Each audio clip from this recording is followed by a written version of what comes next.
الو، سلام. درست گرفتم؟ زندانه؟ بله آقا، درست گرفتین.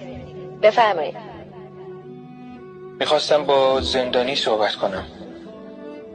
اینجا فقط یه زندانی داریم، اونم اسمش ایرانه و ممنوع الملاقات و ممنوع المکالمه است. یعنی نمیتونم باهاش حرف بزنم؟ من فرزندشم. نه، گفتم که نمیشه، اصرار نکن.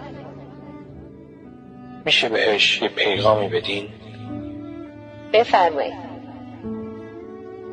بگیم بهش که تنها نیست. من و بقیه فرزنداش داریم تمام تلاشمون رو میکنیم که آزادش کنیم. بگید ناامید نشه، چیزی نمونده. بگم کی این پیغامو داده؟ کدوم فرزند؟